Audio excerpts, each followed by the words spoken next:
Welcome to the HFY Galaxy Tailies. Don't forget to like, subscribe, and tap the notification bell so you never miss a new story from HFY Galaxy Tailies. Where humanity always finds a way, asterisk, the fall in the wastes, the sky burned red over the wastes, the sergeant.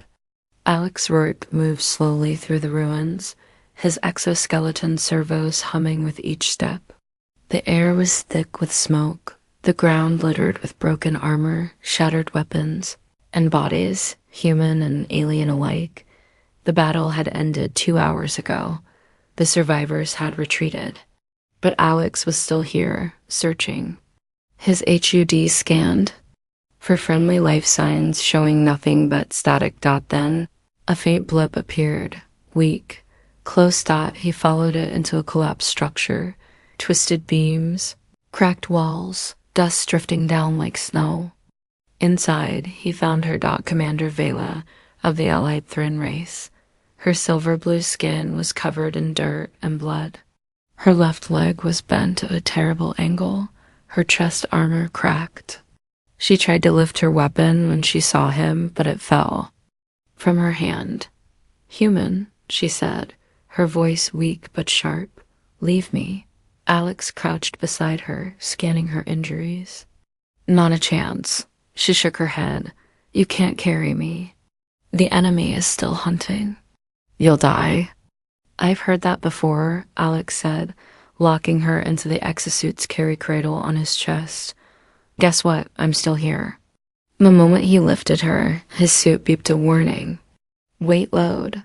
128% recommended carry limit." The servos strained but held. Vela's golden eyes narrowed. 3 days to the nearest safe zone. On foot. 3 days. Alex asked out. She nodded once. Through enemy territory, patrols, drones, traps. "And I slow you down."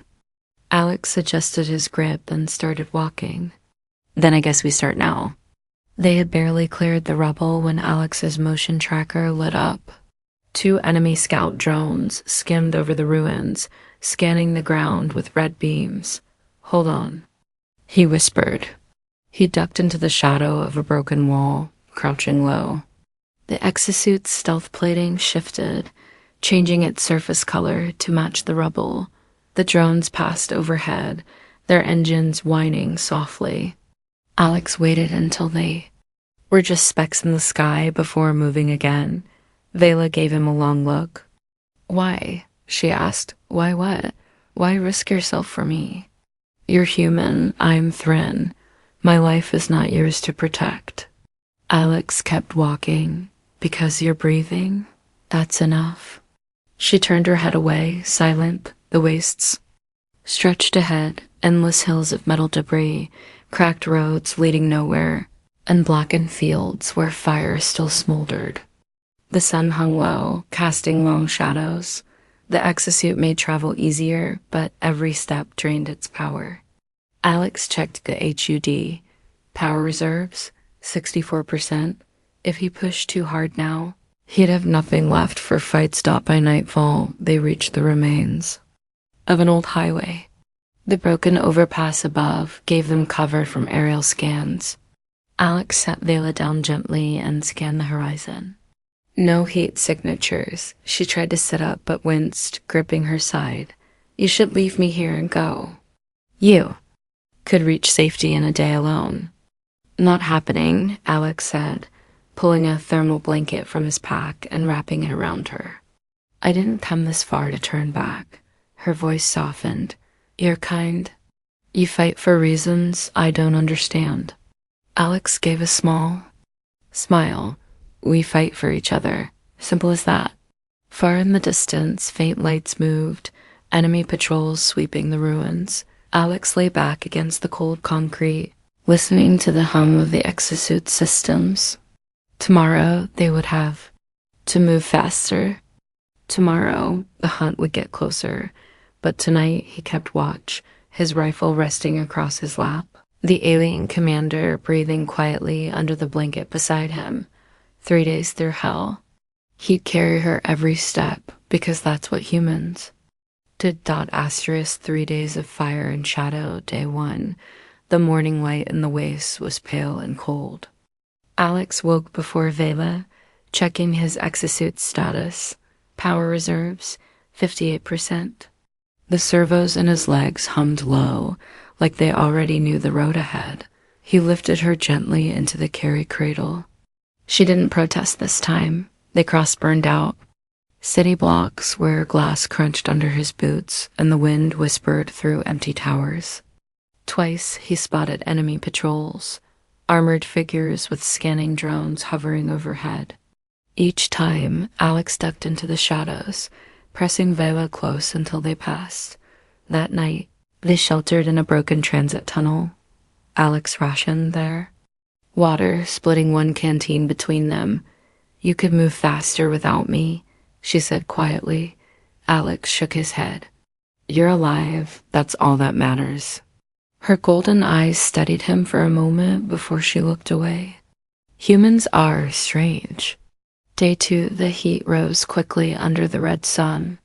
Sweat stung Alex's eyes, and the exosuit systems worked harder to keep him cool. Power, 42%. Near midday, they heard the low whine of engines, enemy mechs sweeping the streets. Alex ducked into an alley, but one of the mechs spotted them. Its heavy gun swung toward them. Alex sprinted forward, using the exosuit's strength to vault over rubble. He set Vela down behind a wall and turned to fight.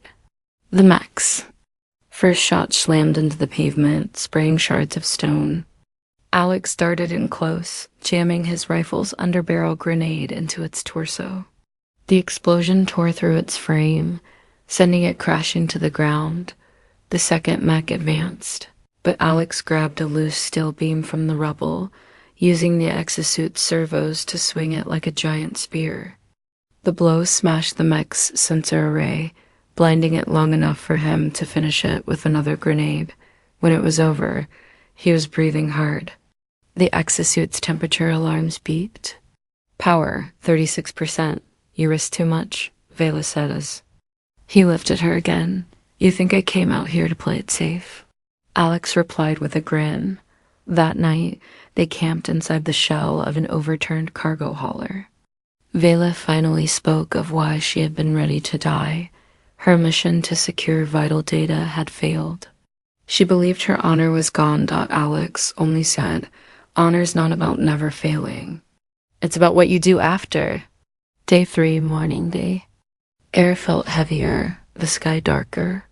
The exosuit servos groaned with each step.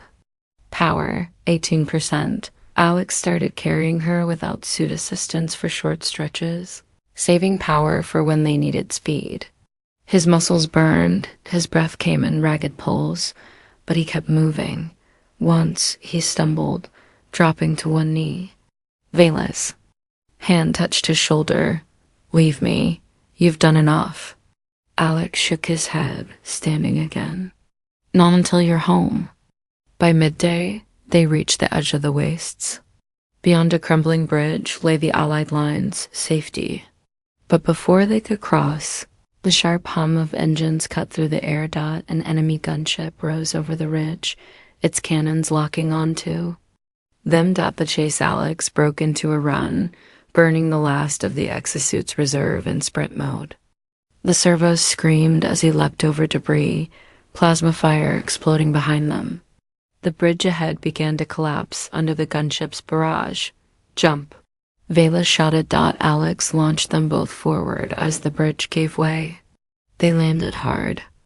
On the other side, rolling across the cracked pavement.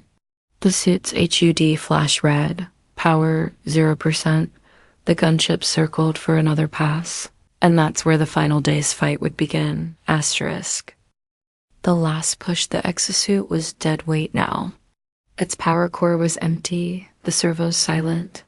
Without the assist, it was just metal strapped to Alex's body, and yet Vela was still in his arms. The enemy gunship circled overhead, its shadow sweeping across the broken ground.